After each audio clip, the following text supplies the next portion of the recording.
या आंदोलनाचे मुख्य बंटेगण, बंटे पयानंद व भिक्खू संघ, आज आपण सर्वजण मोठ्या संख्येने आलेत. बंतेजी आले नाहीत अशातला भाग नाही. जागा असती तर कदाचित त्याच्यापेक्षाही मोठा हॉल भरला असता. आमची जी बुद्धविहार आहेत ती ज्ञानार्जनाची केंद्र आहेत. दक्षिणा घेऊन अंधश्रद्धेच्या नावाखाली पोट भरण्याची केंद्र नाही. कारण आपण पाहतोय मंदिरं असतील तर ते हिंदूच्या ताब्यात आहेत, मस्जिदी असतील तर त्या मुस्लिमांच्या ताब्यात आहेत, गुरुद्वारे असतील तर ते शिखांच्या ताब्यात आहेत, चर्च असतील तर ते ख्रिश्चनांच्या ताब्यात आहेत. मग आमचे बुद्ध विहार आणि बुद्ध लेण्या या हिंदूच्या ताब्यात का? असा प्रश्न देशभरातील बौद्ध बांधवांना पडलेला आहे. जो बीटी ऍक्ट 1949चा तो ऍक्ट रद्द व्हावा आणि बुद्ध गयातील महाविहार हे सर्व बौद्ध अनुयायांच्या बुद्ध भिक्खूंच्या ताब्यात देण्यात यावं अशी आमची मागणी आज लातूरमध्ये जे धरणे आंदोलन आहे.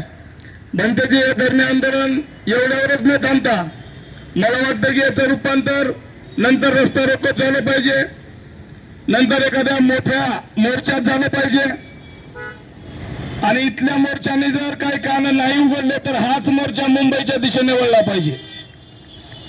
आणि जरी मुंबईच्या दिशेने वळून सुद्धा जर कानं उघडले नसतील, डोळे उघडले नसतील प्रशासनाचे, तर आपण हाच मोर्चा दिल्लीपर्यंत घेऊन जाण्याची सुद्धा गरज आहे. बंतेजी एखादी विटंबना झाली तर आपले लोक घराबाहेर कुलप लावून आमच्या माया बहिणी घराच्या बाहेर पडतात. आज डॉक्टर बाबासाहेब आंबेडकरांनी आपल्याला 1956ला जी दीक्षा दिलेली आहे, मग डॉक्टर बाबासाहेबांनी जी दीक्षा दिली त्या अस्मितेच्या न्यायाच्या हक्काची आपली ही लढाई आहे. मग आपण त्या लढाईमध्ये किती जण आलं पाहिजे, कुण्या पद्धतीने आलं पाहिजे हे सुद्धा आपल्याला समजण्याची गरज आहे.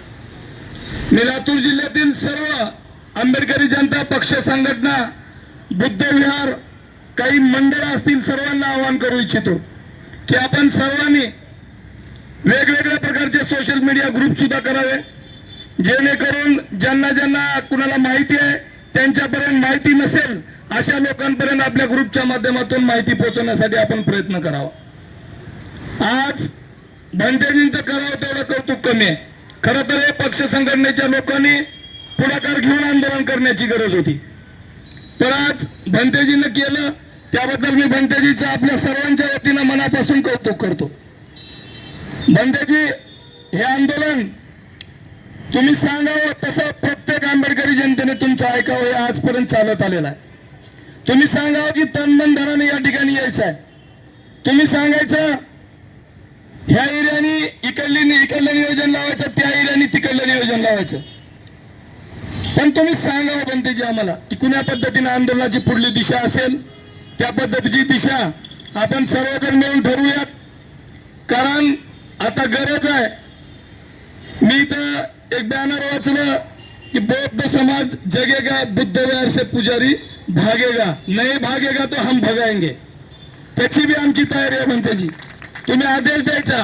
कारण आता जगाला बुद्ध हवं, युद्ध नको आहे.